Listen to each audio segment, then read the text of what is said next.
Hola, hoy nos metemos de lleno en un tema, bueno, un cruce de caminos fascinante y complejo, donde chocan la tecnología, la creatividad y, claro, la ley.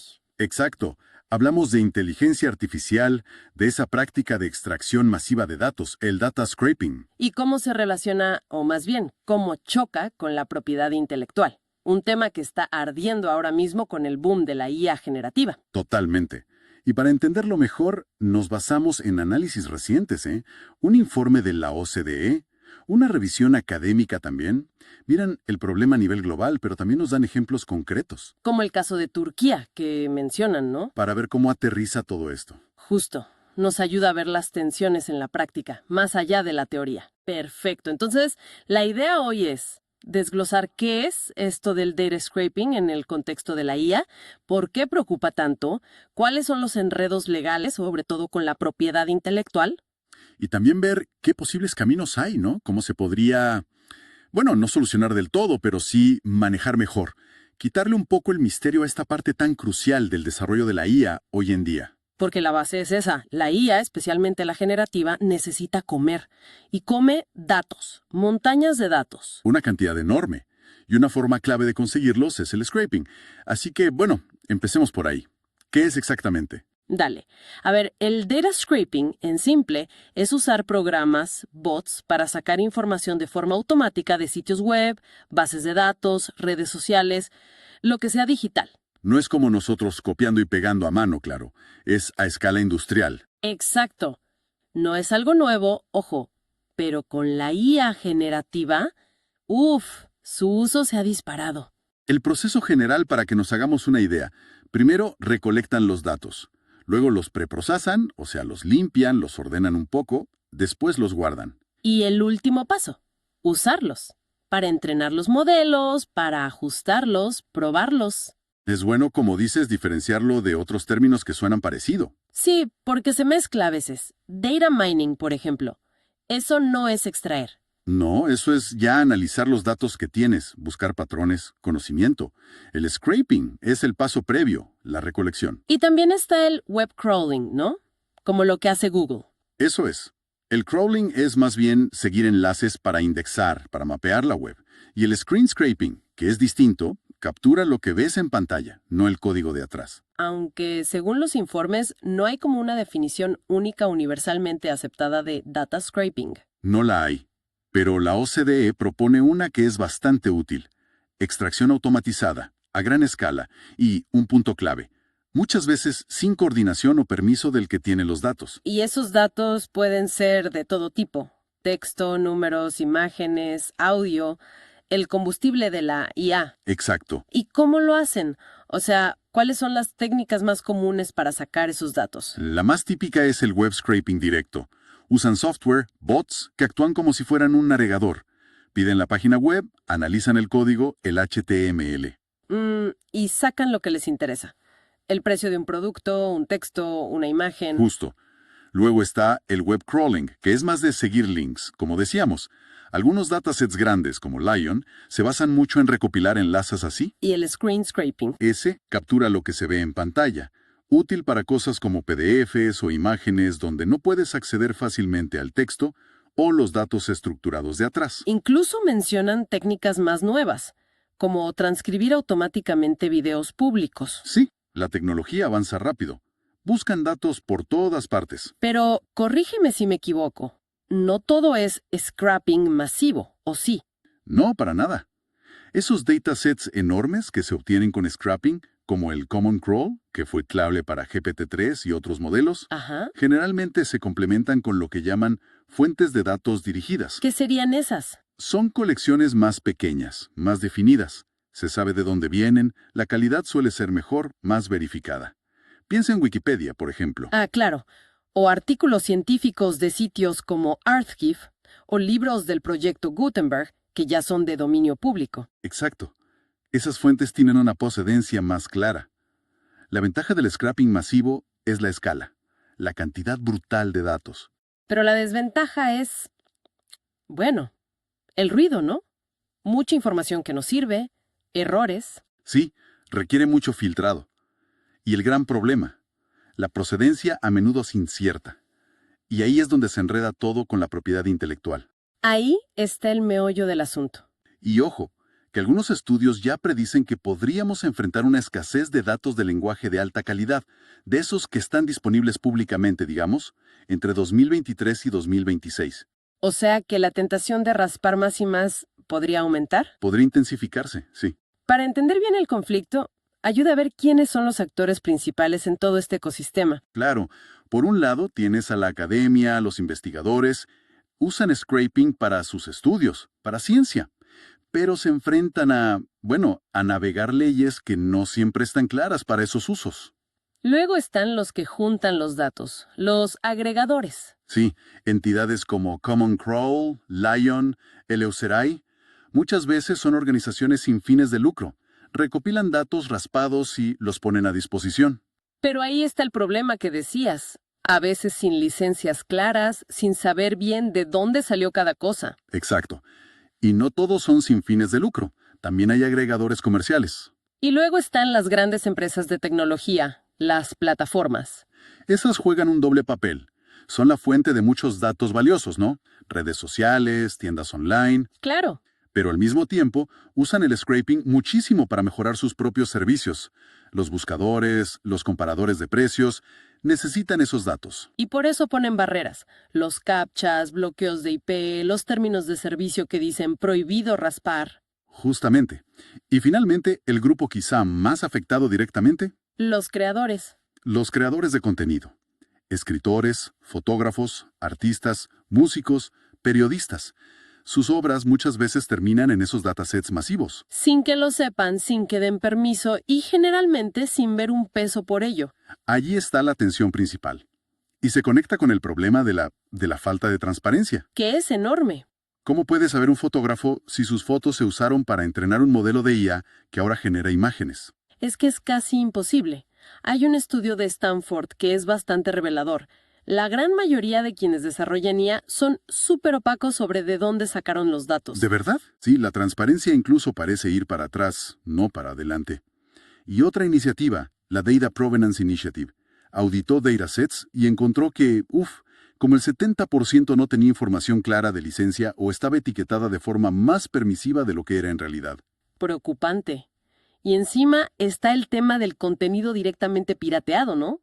Se ha hablado de datasets que incluían libros enteros sin permiso. Sí, casos como el dataset Books 3, que se usó para entrenar modelos conocidos, o datasets que raspaban sitios asociados con piratería o que incluían mucho material periodístico, médico, etc., sin autorización clara. Todo esto nos lleva directo al corazón del problema, las implicaciones para la propiedad intelectual.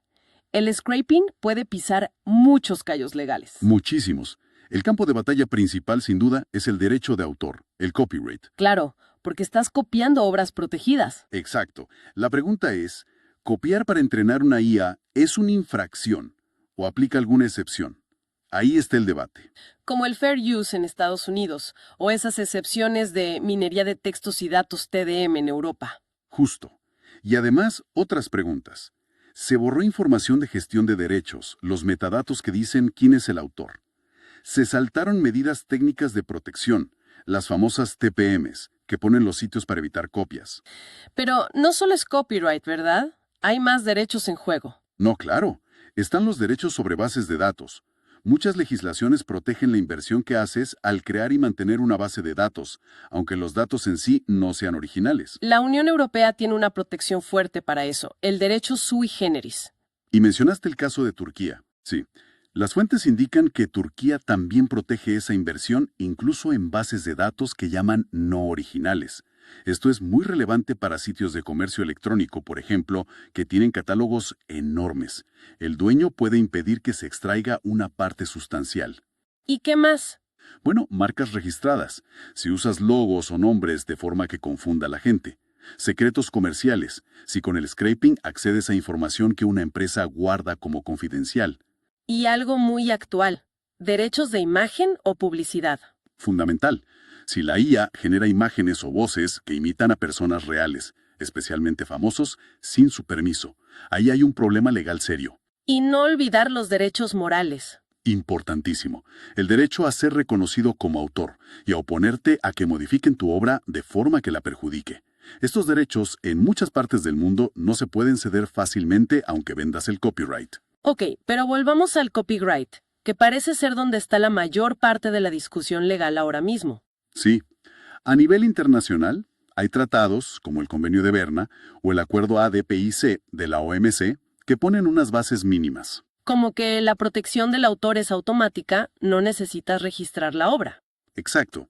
O que hay que proteger la información de gestión de derechos y las medidas tecnológicas, TPMs. Pero la clave, donde todo se complica, es en las excepciones y limitaciones a esos derechos. Porque cada país tiene las suyas. Y son distintas. Muy distintas. Y eso es un dolor de cabeza para cualquiera que opere a nivel global. Mira Estados Unidos.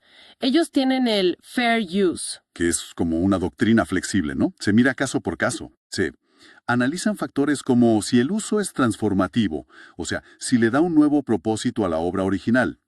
Entrenar una IA podría considerarse transformativo, pero está en pleno debate judicial. ¿Y Europa? La Unión Europea es diferente. Tienen excepciones específicas para minería de textos y datos, TDM. Hay una para investigación científica, hecha por instituciones de investigación o culturales, que es bastante amplia y no se puede prohibir por contrato. Interesante. ¿Y la otra? La otra es para TDM con cualquier fin, incluyendo comercial. Pero, y aquí está el gran pero, permite a los dueños de los derechos optar por no participar, opt-out. O sea, pueden decir, no quiero que usen mi contenido para esto. Eso es. Pero tienen que indicarlo de una forma que las máquinas puedan leer, como en los metadatos o los términos de servicio. Suena complicado de implementar a escala de Internet. Lois, ¿cómo estandarizas eso? ¿Cómo te aseguras de que se respete? Y luego, ¿qué pasa con el contenido que ya se raspó antes de que pudieras hacer opt-out? Son preguntas abiertas. ¿Y en otros lugares del mundo? Mencionaste algunos ejemplos. Sí, hay variedad. Japón permite TDM si no es para disfrutar la obra directamente, pero un contrato puede limitarlo. Singapur tiene una excepción amplia para análisis computacional y además tienen Fair Use. Israel también usa Fair Use como EUS y parece que la opinión oficial es que cubriría el scrapping para IA general, pero no si el objetivo es imitar a un artista concreto. Canadá tiene el Fair Dealing. Que es parecido al Fair Use pero más acotado a ciertos fines como investigación. La conclusión es que no hay una regla única. Depende mucho de dónde estés y para qué uses los datos. El modelo de opt-out europeo versus el Fair Use americano son mundos distintos. Totalmente. Y esta diversidad, esta incertidumbre, es lo que está llevando a tantos juicios. Claro, están lloviendo las demandas. Por todos lados, autores, periódicos, agencias de fotos como Getty Images, demandando a las grandes empresas de IA en Estados Unidos, en Europa. El caso de Leon en Alemania también es relevante. Son solo los primeros de muchos que vendrán, seguramente. Y a todo esto le sumas el lío de la jurisdicción, ¿no? Sí. Imagina, haces scraping desde, digamos, India, de datos que están en servidores en Irlanda. Los usas para entrenar un modelo en Estados Unidos. Y ese modelo lo usa gente en México. ¿Qué ley se aplica? Imposible saberlo. Es un rompecabezas legal. Y leyes como la nueva ley de IA de la Unión Europea añaden otra capa. ¿Por qué? Porque dice que si un modelo de IA se va a usar en el mercado europeo, tiene que cumplir con la ley de derechos de autor de la UE, no importa dónde se haya entrenado. O sea que tiene alcance extraterritorial. Obliga a todos a mirar las reglas europeas si quieren operar allí. Exacto. Lo que evidencia la necesidad urgente de buscar cierta coordinación internacional. No puede ser que cada uno vaya por su lado. Mientras tanto, ante este panorama legal tan movido, parece que los contratos están ganando terreno como solución práctica. Sin duda, se ve una tendencia clarísima. Por un lado, las plataformas, periódicos, redes sociales, hasta Zoom o Instacart están actualizando sus términos de servicio para decir explícitamente prohibido usar nuestro contenido para entrenar IA o para regular cómo se puede hacer. Y por el otro lado, las empresas de IA cerrando tratos. Sí, acuerdos millonarios, OpenAI, Google, licenciando contenido directamente de grandes proveedores, agencias de noticias como AP, bancos de imágenes como Shutterstock, editoriales, incluso plataformas como Reddit. También mencionaste iniciativas de los propios creadores pidiendo licencias. Sí, Hay declaraciones firmadas por miles de artistas y escritores pidiendo que se respete la necesidad de obtener una licencia para usar sus obras. Buscan negociar, no solo prohibir. Pero los contratos tampoco son la panacea, ¿o sí? Tienen sus límites. Claro que los tienen. Primero, pueden un contrato, unos términos de servicio, anular una excepción legal, como la de TDM para investigación en la UE, que dijimos que no se podía prohibir contractualmente. Buena pregunta. Pueden anular derechos morales. Eso es muy difícil en muchas partes del mundo. Son derechos personalísimos.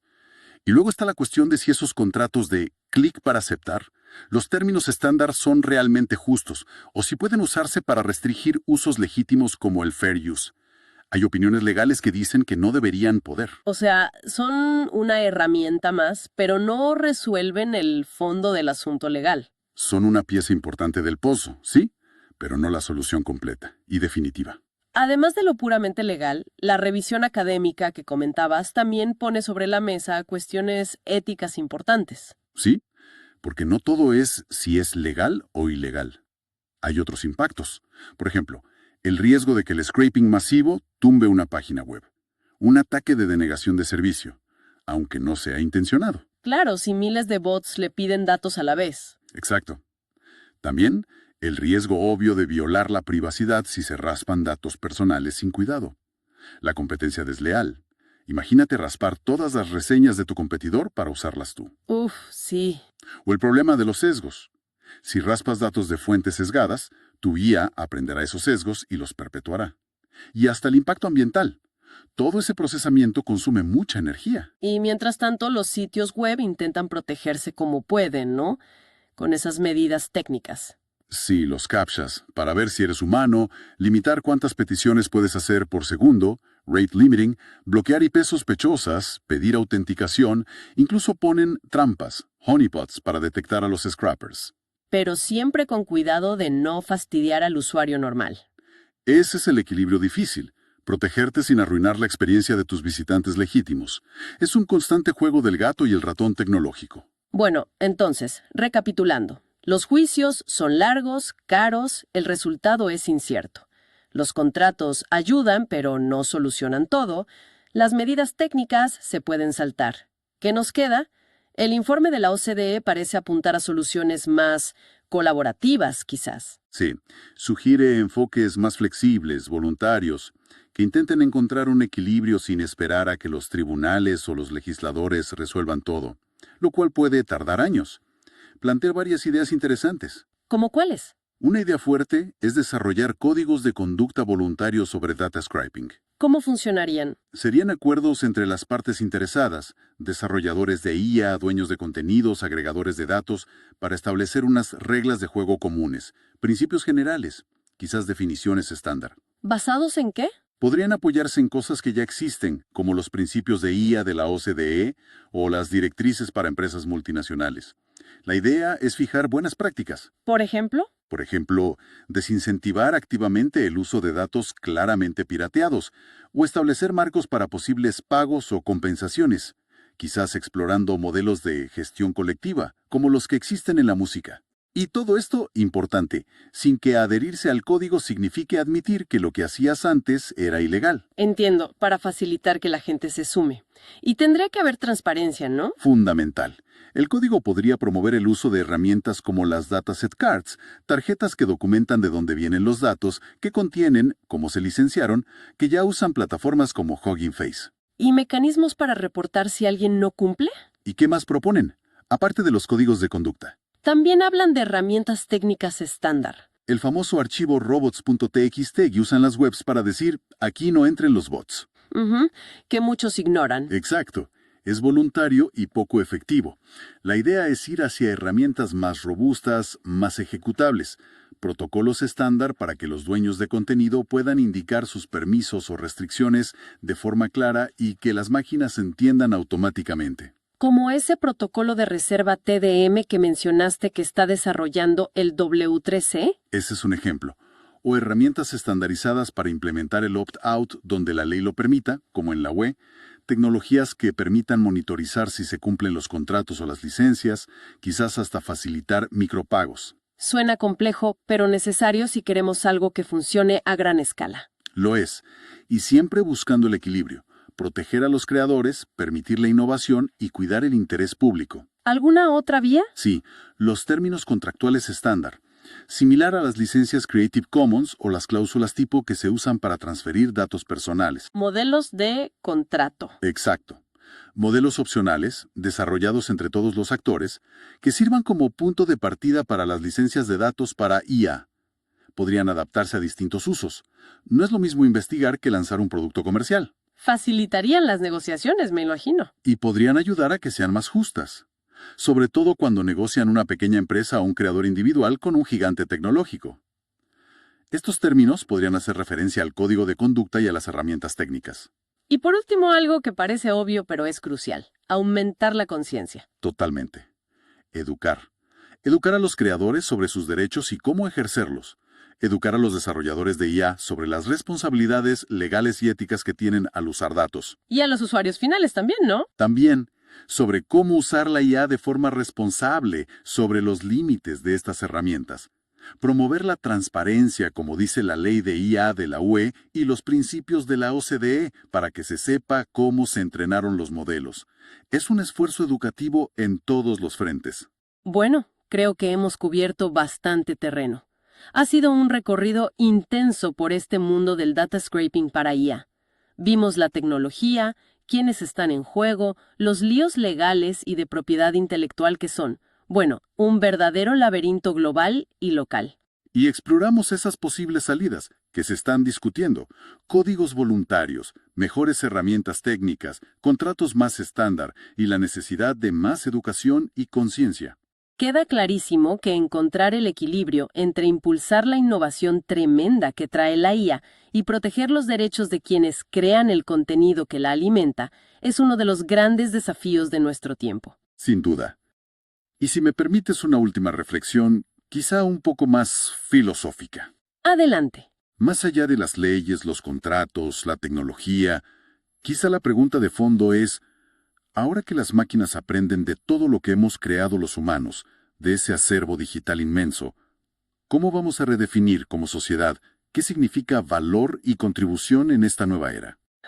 Buena pregunta. ¿Cómo sería un sistema de acceso y por qué no de compensación que fuera realmente justo, equitativo, cuando la materia prima es, bueno, es casi todo lo que hemos dicho, escrito, pintado, compuesto?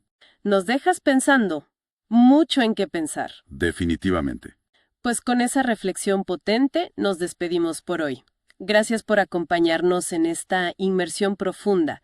Esperamos que les haya servido para entender un poco mejor las complejidades de este tema tan vital hoy en día. Sigan reflexionando. Hasta la próxima.